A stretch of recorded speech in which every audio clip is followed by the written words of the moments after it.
président de la République a personnellement accueilli hier à l'aéroport Diori Hamani de Niamey les pèlerins nigériens blessés lors du Hajj 2015. À cette occasion, Mamadou Issoufou leur a adressé un message de compassion au nom du peuple nigérien. La mission d'assistance électorale de la CEDEAO poursuit ses rencontres avec les différents acteurs du processus électoral. Ce matin, la dite mission a rencontré tour à tour le CSC, le CNDH et le ministère de la Culture. Le Niger célèbre demain 9 octobre la journée mondiale de la Poste. Dans ce journal, le message du ministre en charge des postes et télécommunications sur la nécessité d'adaptation qu'appellent les nouvelles technologies de l'information et de la communication. Mesdames et messieurs, bonsoir et merci de suivre cette édition. La météo prévoit en cours de nuit des activités faibles pluvio-orageuses sur les régions de Maradi, Tawa et sur l'Arewa. Présentation Ousmane Bawa. Bonsoir, c'est avec plaisir que je vous retrouve une fois de plus pour cette page météo du jour.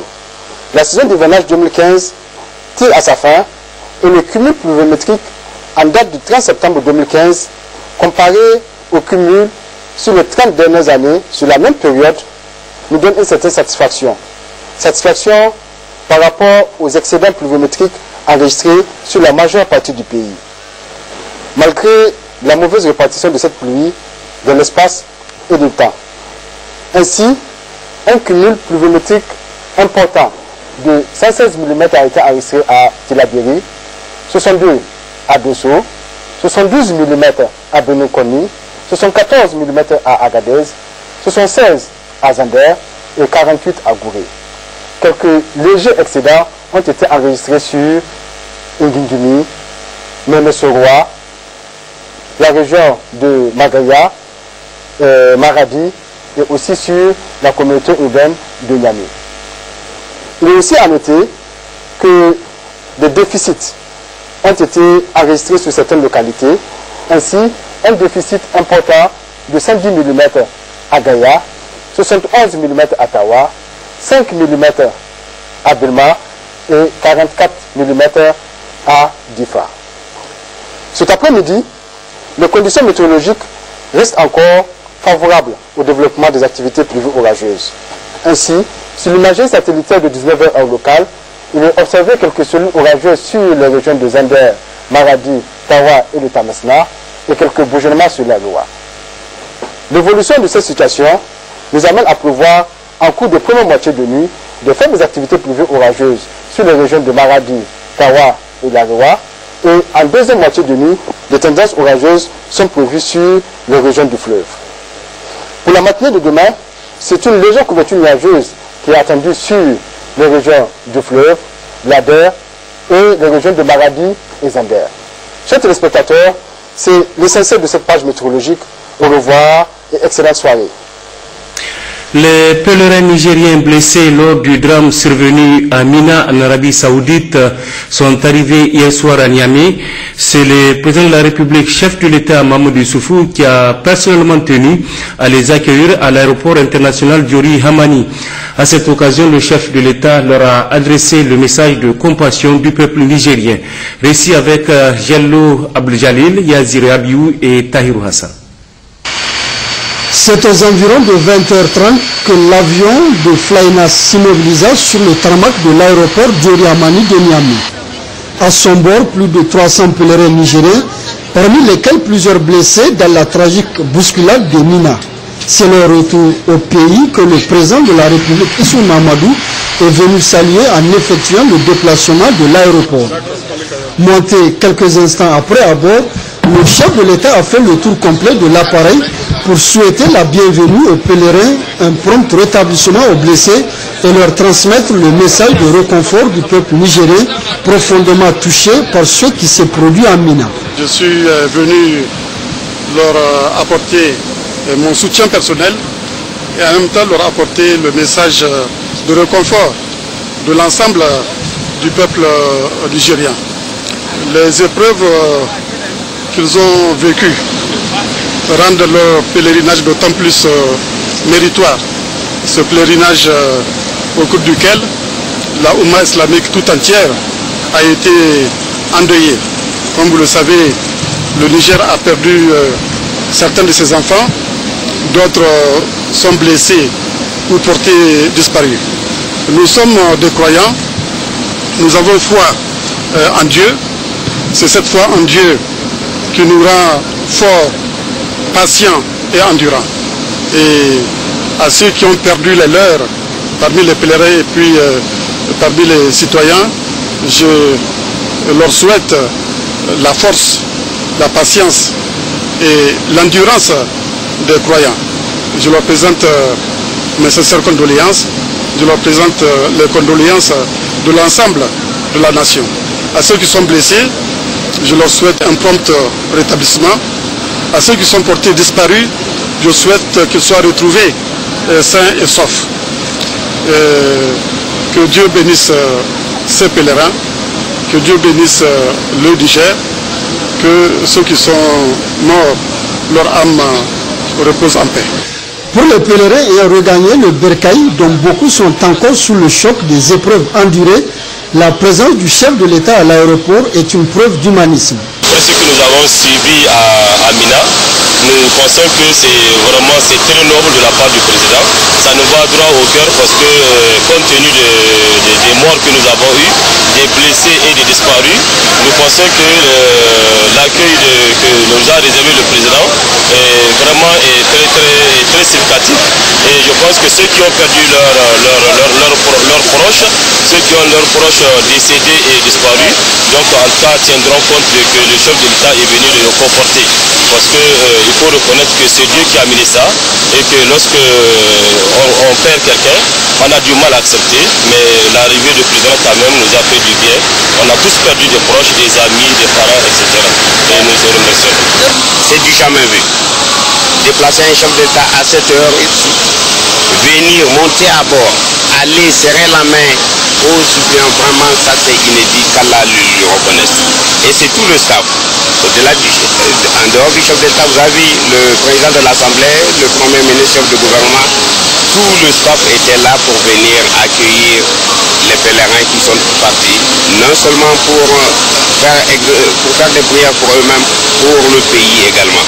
Le réconfort et la satisfaction sont d'autant plus grands que le gouvernement nigérien a pris toutes les dispositions nécessaires pour une meilleure prise en charge des blessés. Sur instruction du chef de l'État, il y a deux comités qui sont mis en place. Un comité au niveau du Niger et un comité en Arabie Saoudite. Ces comités vont gérer cette situation qui est née de la bousculade à Mina au cours du Hajj 2015. Au niveau du Niger, au niveau de Niamey, pour prendre en charge les malades, les patients qui viennent d'arriver par exemple, tous les hôpitaux sont en alerte.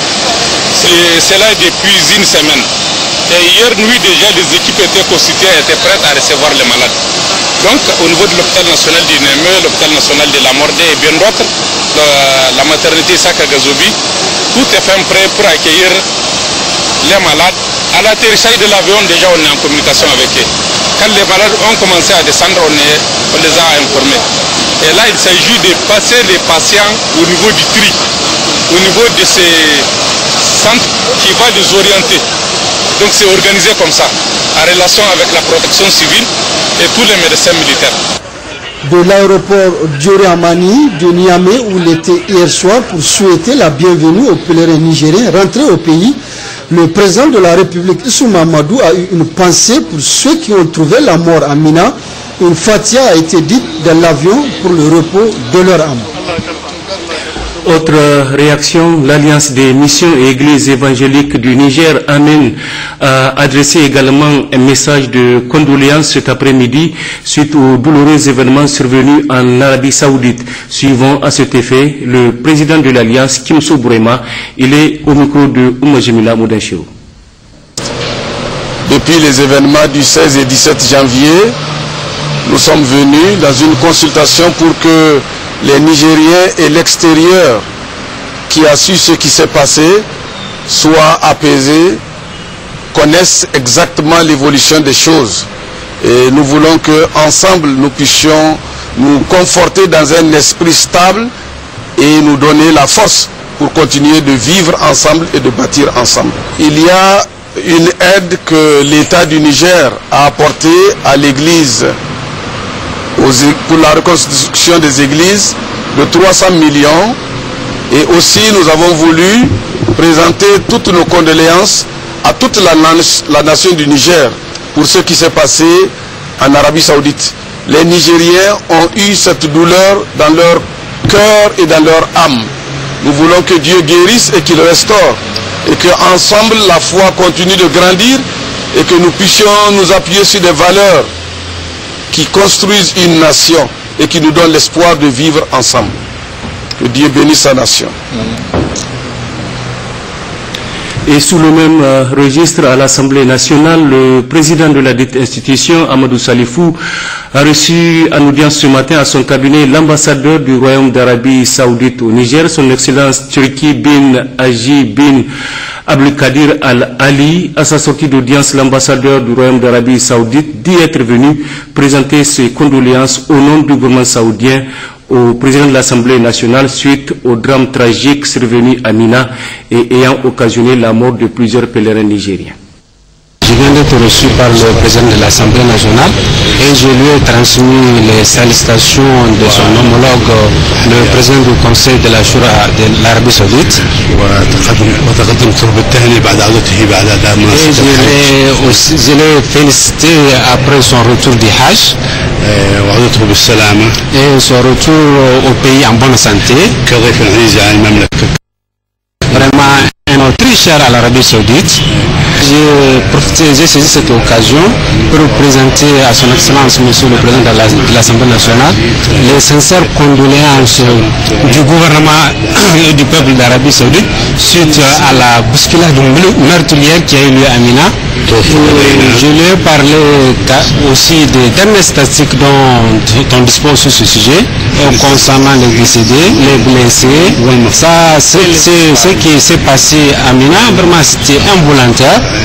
Son Excellence m'a rassuré que lui, en tant que musulman, il a foi à ce qu'Allah a décidé, il a foi au destin, nul ne peut échapper à son destin.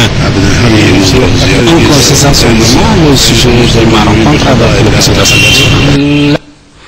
Par la suite, le président de l'Assemblée nationale, Amadou Salifou, s'est entretenu, toujours à son cabinet, avec les différents recteurs des universités publiques du Niger. À la sortie d'audience, le président de la conférence des recteurs des universités publiques du Niger, Adou Maman, s'est exprimé devant la presse. On est venu rendre visite à l'honorable président de l'Assemblée nationale pour lui rendre compte de la vie des institutions universitaires que les autorités ont bien voulu nous confier la gestion. Nous lui avons rendu compte des rayonnements des universités publiques à l'extérieur comme à l'intérieur, des résultats que nous avons obtenus au cours de l'année académique 2014-2015 et évidemment pour revenir à votre question des perspectives pour l'année 2015-2016. Est-ce qu'elles sont bonnes? Les perspectives ils sont bonnes, mais il y a toujours des efforts à faire pour rendre ces universités encore plus performantes. Et le président de l'Assemblée nous a rassuré qu'il va prendre en considération nos préoccupations en fonction de la réalité du pays. La première dame du Niger, présidente de la fondation Tattali Iyali, Dr Malika Issoufou, était l'hôte de la population de Zender où, après un accueil chaleureux, elle s'est rendue au niveau de l'arène Langa où elle a offert un important don à la population. Nous y reviendrons dans quelques instants.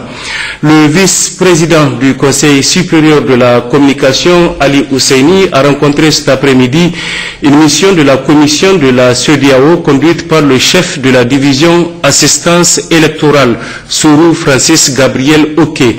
Plusieurs sujets étaient au centre de leur entretien.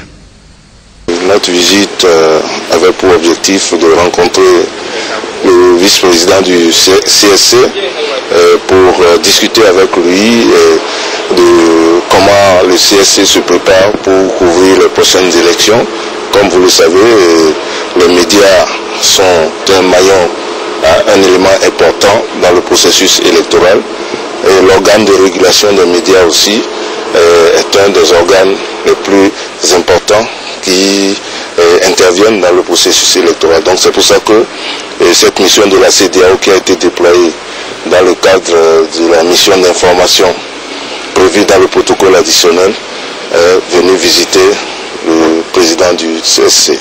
À l'issue de notre entretien, on a constaté que le CSC se prépare à prendre des dispositions pour donner du meilleur de lui-même pour couvrir ces élections. L'objectif de tout le monde, c'est que les élections soient apaisées. Et c'est une des institutions qui œuvre pour l'apaisement des élections. Donc nous avons discuté avec eux de leurs difficultés et des atouts qu'ils ont, et ils nous ont clairement, ils ont montré leur disponibilité à tout mettre en œuvre pour que les élections se passent de manière apaisée. Un peu plus tôt dans la matinée, la mission de la CEDEAO a rencontré les membres de la Commission nationale des droits humains CNDH.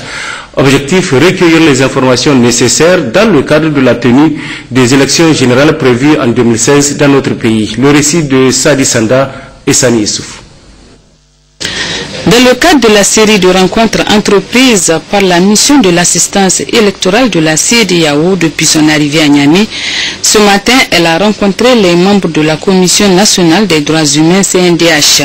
Une rencontre qui vise à recueillir le maximum d'informations par rapport aux préparatifs et à la tenue des prochaines échéances électorales de 2016. L'objectif de cette mission, globalement, c'est de rencontrer les acteurs du processus électoral et d'avoir leur appréciation de comment le processus se déroule. Mais l'objectif spécifique de la rencontre avec la Commission nationale des droits humains, c'est de discuter avec cette commission du rôle qu'elle joue dans le processus et de comment elle apprécie le déroulement de ce processus électoral et de la contribution qu'elle se prépare à faire pour que le processus aboutisse dans la plus grande transparence, dans la paix, et que tous les acteurs soient satisfaits. Et aussi de voir comment la Commission peut surveiller la protection des droits humains au cours de ce processus. Et la Commission nous a exposé tout son programme, ces défis, qui se résume en matière surtout d'assistance technique et financière. Pour Dr Talib Moussa, rapporteur général de la CNDH, assurant l'intérim du président de l'institution, la principale préoccupation reste et demeure la classe politique en général. Nous avons mentionné à la délégation de la CEDEAO que dans le cadre du processus démocratique nigérien, nous assistons, en tout cas depuis l'installation, depuis l'avènement de la 7e République, à un fonctionnement régulier des institutions de la République. À ce niveau, il n'y a pas de problème. C'est que la CNDH a toujours, du moins, déploré et qui a toujours été une préoccupation des membres de la CNDH, c'est le climat politique crispé, qui fait qu'il n'y a pas véritablement de débat contradictoire entre les acteurs de la classe politique nigérienne. Nous avons plutôt ce qu'on appelle des monologues. Il n'y a pas de dialogue, c'est plutôt des monologues, et par médias interposés, on joue à se faire peur. Et on fait peur aux Nigériens, et ça fait peur à la Commission. Et elle a toujours essayé d'attirer l'attention de cette classe politique au travers de ces déclarations qu'elle a eu à faire à des occasions pour que le jeu politique se déroule dans un climat apaisé, démocratique, dans le respect des règles de la Constitution, de la charte des partis politiques. Il y a de l'espoir parce que la CEDEAO nous a dit qu'il y a de bonnes dispositions au niveau de la classe politique. Les différents acteurs qu'ils ont rencontrés séparément ont chacun à son niveau dénoté de bonnes dispositions. Mais il s'agit maintenant de faire en sorte qu'ils puissent s'asseoir ensemble. Et la CEDEAO a entendu notre cri de cœur par rapport à cela. Et je pense que même si cette mission n'arriverait pas à le faire, en tout cas, elle portera cette préoccupation au niveau de la CEDEAO pour qu'on prenne des dispositions pour que cette classe politique comprenne que le destin du Niger est entre ses mains et que les acteurs doivent se dire qu'avant tout, ce qui compte, c'est le Niger. La mission de l'assistance électorale de la CEDEAO se dit satisfaite de cette rencontre avec la CNDH et promet de rendre compte à qui de droit. La première édition du forum de la CEDEAO sur l'éducation à la culture de la paix à travers le dialogue intra- et interreligieux se prépare activement.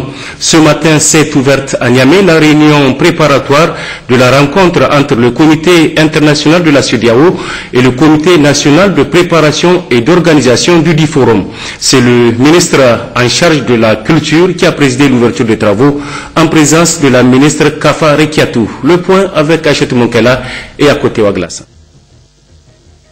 Du 1er au 4 décembre 2015 sera tenue à Niamey la première édition du forum de la CEDEAO sur l'éducation à la culture de la paix à travers le dialogue intra- et interreligieux. C'est dans ce cadre que se tient cette réunion préparatoire conjointe de la CEDEAO et du Comité national de préparation.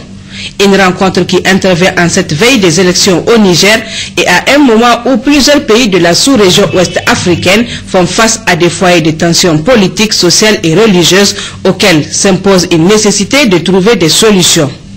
La présente réunion vise à réfléchir sur l'apport de la culture dans la préservation de la paix, à travers notamment la valorisation et la promotion des valeurs traditionnelles fondamentales. C'est pourquoi la CEDEAO, à travers ses mécanismes de gestion de conflits,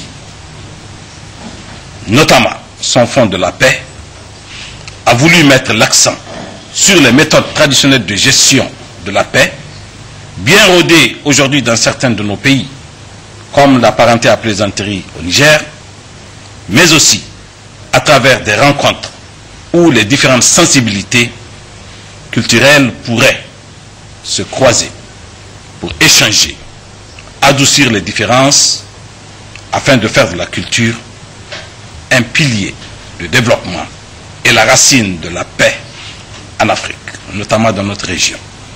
Après avoir salué le choix de Niamey pour abriter la première rencontre, le ministre de la Culture a évoqué la nécessité de mettre l'accent sur le dialogue intra- et interreligieux dans la préservation de la paix. L'objectif de ce forum est de rassembler les groupes religieux sans aucune discrimination en vue d'échanger, de communiquer et de s'entretenir sur les questions liées à la paix et à la stabilité de l'espace. En effet, les religions assurent la fonction d'organisation et de régulation au sein des communautés. À ce titre, elles constituent donc un socle qui sous-tend la construction de la paix, de la stabilité et de la cohésion sociale. Le choix de la tenue de ce forum à Niamey n'est pas fortuit. En effet, notre pays, vous conviendrez avec moi, a une tradition de tolérance et d'hospitalité légendaire reconnue par tous, et c'est ce qui caractérise les populations nigériennes. Cette journée d'échange aboutira à des recommandations concrètes permettant de bien réussir ce premier forum qui se tiendra à Niamey en décembre prochain. Cérémonie de réception provisoire des travaux de réhabilitation et de prolongement de la piste d'atterrissage de l'aéroport de Difa. C'est le secrétaire général de la région de Difa qui a présidé la dite cérémonie. Des précisions avec Abdraman Boukari et Abdraman Mazou. Ces travaux de réhabilitation et de prolongement de la piste d'atterrissage de l'aéroport de Difa, exécutés par le groupe Barca, qui a déployé sur place toute son expertise et son savoir-faire en matière de gros travaux, ont consisté à un certain nombre de réalisations urgentes devant permettre l'exploitation de cette infrastructure par les aéronefs militaires d'opération. C'est l'élargissement de la piste de 24 mètres 50 à 30 mètres et un prolongement de 1200 à 1800, soit 600 mètres linéaires de travaux exécutés en bicouches, n'est-ce pas? La première couche, c'est une couche de 5 cm en grave bitume et une deuxième couche de 6 cm en bébé. En même temps, il y a eu l'élargissement de l'ancienne piste qui était de 1200, n'est-ce pas? On l'a prolongé aussi à 30 mètres de largeur. Ces travaux-là sont financés par le budget national, n'est-ce pas? Et c'est un financement conjoint avec la SECNA. Ça a été contrôlé par le bureau d'études BETAS, n'est-ce pas? Pour une durée d'exécution de 3 mois. Pendant ces travaux-là, nous avons eu à utiliser au moins une centaine de personnes, n'est-ce pas? Je crois que cela a contribué à un peu la réduction et par rapport à la situation de DIFA que tout le monde connaît, n'est-ce pas? On a pu récupérer un peu de personnel, n'est-ce pas, pour les occuper. La cérémonie de réception provisoire de ces travaux intervenue ce matin s'est déroulée sous la présidence du secrétaire général de la région de Difa, M. Hassan Ardo Ido, qui avait à ses côtés le président du conseil régional, M. Maïrou Malam Ligari, ainsi que les autorités administratives, communales et coutumières. A noter qu'à cette cérémonie, l'on notait également la présence du chef d'état-major de l'armée de terre, le général de brigade Hiro Umaru, entouré pour la circonstance des représentants de l'aviation militaire en poste dans la région de Difa, venus s'assurer de l'effectivité des travaux et celles relatives à tous les aspects techniques liés à ce contrat. Hassan Ardo Ido, qui a donc en cette heureuse circonstance reçu d'amples explications sur la quintessence des travaux abattus sur ce chantier, conduit avec la plus grande minutie et le sérieux, tel que reconnu au groupe Barca, s'est dit satisfait du constat. Nous constatons que les travaux finalement sont terminés et que la piste peut recevoir les avions pour lesquels le prolongement a été fait. Donc c'est une excellente chose. Et bon, nous allons rendre compte de ce que nous avons vu. Le secrétaire général de la région de Difa a également saisi cette opportunité pour adresser toutes ses félicitations à l'équipe du groupe Barca pour le travail fastidieux abattu dans le délai requis.